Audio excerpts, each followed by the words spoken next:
ചേട്ടാ, പിന്നോക്ക സംഘടനയായ BDJS UDF-ലേക്ക് വരണമെന്ന് അതായത് CMP സംസ്ഥാന ജനറൽ സെക്രട്ടറി CP ജോൺ വാർത്താ സമ്മേളനത്തിൽ പറഞ്ഞിട്ടുണ്ടായിരുന്നു. ചേട്ടൻ ഇതിനെ എങ്ങനെയാണ് നോക്കിക്കാണുന്നത്?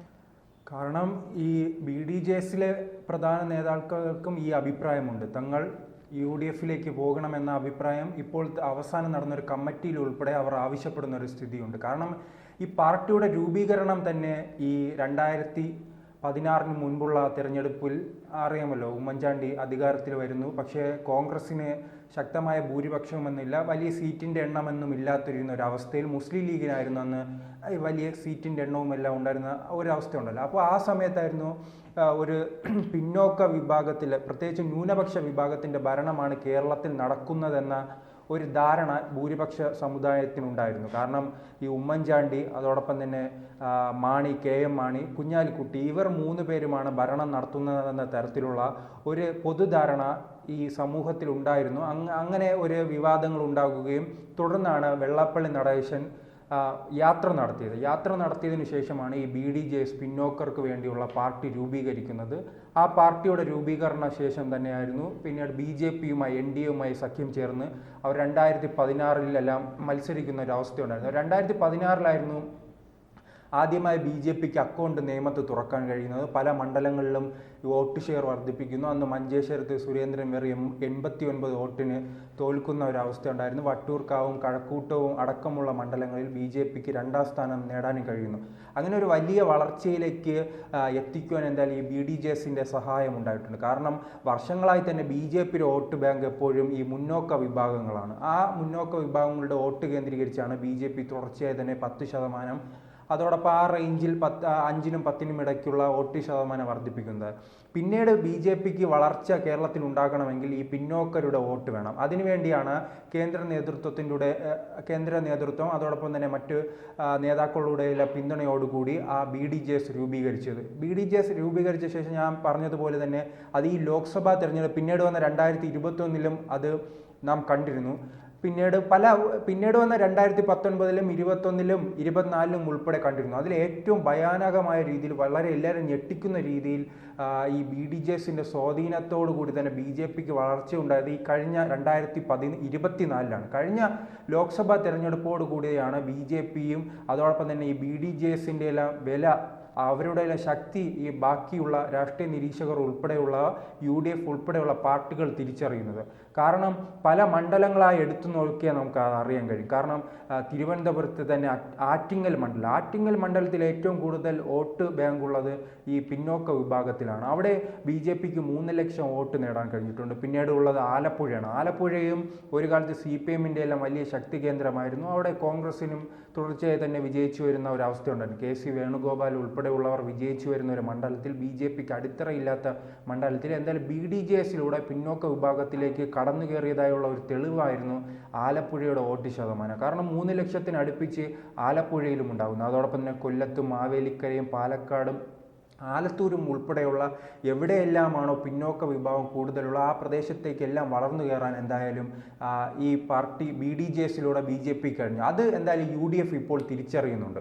അതുകൊണ്ടാണ് ഇപ്പോൾ UDF അവരുടെ ഘടകകക്ഷിയായി ഈ പാർട്ടിയിലേക്ക് സ്വാഗതം ചെയ്തത്. 2021-ൽ ഇത്തരത്തിലുള്ള ചർച്ചകൾ ഉയർന്നു വന്നിട്ടുണ്ട്. കാരണം ഈ സീറ്റുമായി ബന്ധപ്പെട്ട ചില തെറ്റിദ്ധാരണകളും തർക്കങ്ങളുമാണ് ഈ UDF-ലേക്ക് BDJS വരുന്നത് തടയുന്നത്. അങ്ങനെ BDJS UDF-ലേക്ക് വരികയാണെങ്കിൽ ഉറപ്പായി തന്നെ പല സീറ്റുകളിലും അട്ടിമറി വിജയം നേടാൻ കോൺഗ്രസിൻ്റെ നേതാക്കൾക്ക് കഴിയും. പ്രത്യേകിച്ച് ആലപ്പുഴയും അതോടൊപ്പം തന്നെ തിരുവനന്തപുരം മണ്ഡലത്തിൽ ഇപ്പോൾ ആകെ ഉള്ളത് 1 സീറ്റാണ് കോൺഗ്രസിന്. അതിന് മുൻപുണ്ടായിരുന്നത് 2 സീറ്റ്. ഇപ്പോൾ കോവളം എന്ന് പറയുന്ന ഒരു 14 സീറ്റുണ്ട് തിരുവനന്തപുരത്ത്. ആ 14 സീറ്റിൽ ആകെ 1 സീറ്റാണ് കോൺഗ്രസിനുള്ളത്. ബാക്കി മുഴുവൻ CPM-നാണ്. അത് നാം കൊല്ലത്തും കാണുന്നുണ്ട്, ആലപ്പുഴയിലും കാണുന്നുണ്ട്. പല കൊല്ലത്തെല്ലാം ഇപ്പോൾ 2 തെരഞ്ഞെടുപ്പിലും അവിടെ പിന്നോക്കർ ഏറ്റവും കൂടുതലുള്ള ഒരു മണ്ഡലമാണെന്ന് ഞാൻ മുൻപ് സൂചിപ്പിച്ചല്ലോ. അവിടെയൊന്നും കോൺഗ്രസിന് 0 സീറ്റാണ്. തുടർച്ചയായി തന്നെ അവിടുത്തെ മുഴുവൻ സീറ്റുകൾ CPM വിജയിക്കുകയാണ്. പിന്നീട് ആലപ്പുഴ വരുമ്പോഴേക്കും ഹരിപ്പാട് മാത്രമാണ്. ഹരിപ്പാട് രമേശ് ചെന്നിത്തലയാണ്. അദ്ദേഹമേ ഇപ്പോൾ കഷ്ടിച്ചാണ് ജയിക്കുന്നത്. ഈ പോക്കാണെങ്കിൽ അദ്ദേഹവും ഹരിപ്പാട് പരാജയപ്പെടേണ്ട ഒരു അവസ്ഥയിലേക്കാണ് പോകുന്നത്.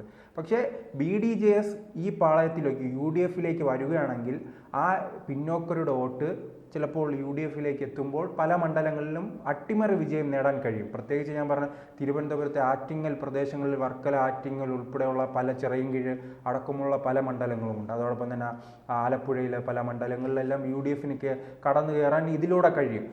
അതുകൊണ്ടാണ് UDF-ന്റെ CP ജോൺ ഉൾപ്പെടെയുള്ളവർ ഈ പാർട്ടിയെ BDJS-നെ സ്വാഗതം ചെയ്യുന്നത്. BDJS-ലെ നേതാക്കൾക്ക് തന്നെ ഇതിനോട് അനുകൂലമായൊരു നിലപാടാണ്, പ്രാദേശിക നേതാക്കൾക്ക് ഉൾപ്പെടെ. കാരണം ഇപ്പോൾ ഞാൻ മുൻപ് സൂചിപ്പിച്ചതുപോലെ BJPക്ക് വളരെ വലിയ വളർച്ച ഉണ്ടാക്കി കൊടുത്ത ഒരു സംഘടനയ്ക്ക് കൃത്യമായ ഒരു പരിഗണന BJPയുടെ ഭാഗത്തു നിന്നും അതോടൊപ്പം തന്നെ BJPയുടെ കേന്ദ്ര നേതൃത്വത്തിൻ്റെ ഭാഗത്തു നിന്നും കിട്ടുന്നില്ലെന്നൊരു ധാരണയുണ്ട്. കാരണം 2019 അതോടൊപ്പം തന്നെ 2024 തിരഞ്ഞെടുപ്പ് വന്നപ്പോൾ എല്ലാവരും പ്രതീക്ഷിച്ചിരുന്നത് തുഷാർ വെള്ളാപ്പള്ളി ചിലപ്പോൾ കേന്ദ്രമന്ത്രിയായി രാജ്യസഭയിലെത്തി കേന്ദ്രമന്ത്രിയായി ചുമതലയേൽക്കുമെന്നാണ് പലരും പ്രതീക്ഷിച്ചിരുന്നത്. പക്ഷേ ആ 2 തവണയും അദ്ദേഹത്തെ പരിഗണിച്ചില്ല. അത് വലിയ രീതിയിൽ തന്നെ BDJS-ന്റെ അണികളെ വലിയ ആശങ്കപ്പെടുത്തുന്നുണ്ട്. കാരണം തങ്ങളുടെ നേതാവിനെ ഇത്രയും ആത്മാർത്ഥമായി പ്രവർത്തിച്ചിട്ടും എന്തുകൊണ്ട് തങ്ങളുടെ നേതാവിനെ ഇത്തരത്തിൽ കേന്ദ്രമന്ത്രി ആക്കുന്നില്ലെന്ന ഒരു ധാരണ, ഒരു ആശങ്കയും ഒരു അങ്കലാപ്പും അവരിലുമുണ്ട്. ചിലപ്പോൾ അതുകൊണ്ട് തന്നെ അതോടൊപ്പം തന്നെ മറ്റൊരു രാഷ്ട്രീയ സാഹചര്യമുണ്ട്. 2024 ഇലക്ഷനിൽ വലിയ മുന്നേറ്റം UDF-ന് കാഴ്ചവെക്കാൻ കഴിഞ്ഞു. ആ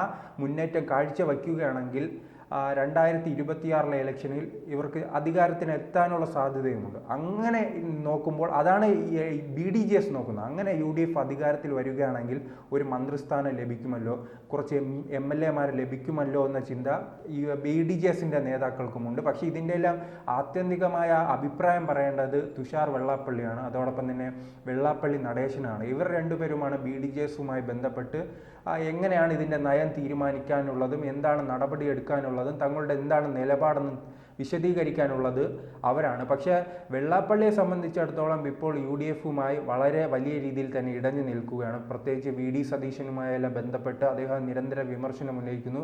2026 തെരഞ്ഞെടുപ്പിൽ ഇനിയും UDF അധികാരത്തിൽ വരില്ലെന്നും കോൺഗ്രസ് ഈ വരുന്ന തെരഞ്ഞെടുപ്പോടുകൂടി തന്നെ കോൺഗ്രസ് കേരളത്തിൽ പൂർണ്ണമായും തകർന്നടിയുമെന്നും വെള്ളാപ്പള്ളി നടേശൻ ഇടക്കാലത്ത് തന്നെ പറഞ്ഞിരുന്നു. കാരണം അദ്ദേഹം പറയുന്നത് ഈഴ വിഭാഗത്തിൽ നിന്നുള്ള MLA-മാർക്കോ അതോടൊപ്പം തന്നെ നേതാക്കൾക്കോ UDF-ൽ പരിഗണന നൽകുന്നില്ലെന്നുള്ള വലിയ വിമർശനം അദ്ദേഹത്തിൻ്റെ ഭാഗത്തു നിന്നുണ്ട്. അദ്ദേഹം എന്തായാലും ഇപ്പോൾ LDF-ന് അനുകൂലമാണ് സംസാരിക്കുന്നത്.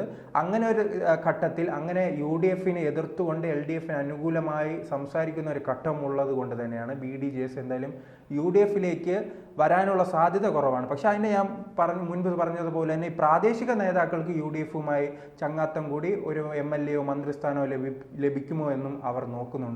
എന്തായാലും വരുന്ന തെരഞ്ഞെടുപ്പ് BDJS-നെ സംബന്ധിച്ചിടത്തോളം അതോടൊപ്പം തന്നെ BJP-യെ സംബന്ധിച്ചിടത്തോളം ഏറ്റവും നിർണായകമാണ്. കാരണം BJP-ക്കാണ് നിർണായകം. കഴിഞ്ഞ ലോക്സഭാ തെരഞ്ഞെടുപ്പിൽ 20% വോട്ടും അതോടൊപ്പം തന്നെ ഒരു സീറ്റ് ലഭിച്ചു. പല മണ്ഡലങ്ങളിലും തിരുവനന്തപുരത്തും പല മണ്ഡലങ്ങളിലും വലിയ രീതിയിൽ മുന്നേറ്റം ഉണ്ടാക്കാൻ കഴിഞ്ഞിട്ടുണ്ട്. അതോടൊപ്പം തന്നെ നിയമസഭാ കണക്കെടുത്ത് നോക്കുകയാണെങ്കിൽ 11 മണ്ഡലങ്ങളിൽ 1-ാം സ്ഥാനവും 8 മണ്ഡലങ്ങളിൽ 2-ാം സ്ഥാനവും അവർക്ക് ലഭിച്ചിട്ടുണ്ട്. ആ കണക്ക് വെച്ച് മുന്നോട്ട് പോവുകയാണെങ്കിൽ അവർക്ക് കൂടുതൽ MLA-മാരെ ലഭിക്കുമെന്ന പ്രതീക്ഷയുണ്ട്. അതുകൊണ്ട് തന്നെ BDJS-നെ പരമാവധി തങ്ങളുടെ ഭാഗമാക്കി മുന്നോട്ട് കൊണ്ടുപോകാൻ അവർ ശ്രമിക്കും. പക്ഷേ കോൺഗ്രസിനെ സംബന്ധിച്ചിടത്തോളമാണ് ഏറ്റവും കേരള രാഷ്ട്രീയത്തിലെ തന്നെ ഏറ്റവും പ്രധാനപ്പെട്ട തെരഞ്ഞെടുപ്പ് വരുന്നത്. കാരണം കോൺഗ്രസ് എല്ലാ കാലത്തും അധികാരത്തോട് താല്പര്യപ്പെടുന്ന ഒരു പാർട്ടിയാണ്. ആ പാർട്ടി 2 തെരഞ്ഞെടുപ്പായി കേരളത്തിലെ അധികാര കേന്ദ്രങ്ങളിൽ നിന്നും മാറി നിൽക്കുകയാണ്. വീണ്ടും അങ്ങനെ ഒരു അവസ്ഥ ഉണ്ടാവുകയാണെങ്കിൽ കോൺഗ്രസ് നേതാക്കളും ഒന്നുകിൽ CPM-ലേക്ക് പോകും അല്ലെങ്കിൽ BJP-യിലേക്ക് പോകും. അതായിരുന്നു നാം ഉത്തരേന്ത്യയിലെല്ലാം കണ്ടത്. അങ്ങനെ അധികാരം ലഭിക്കാതിരുന്നപ്പോൾ അവർ മറ്റൊരു പാർട്ടി തേടി പോകുന്നതാണ് കോൺഗ്രസ്സുകാരുടെ സ്വഭാവം. അത് തന്നെയായിരിക്കും കേരളത്തിൽ ആവർത്തിക്കുക.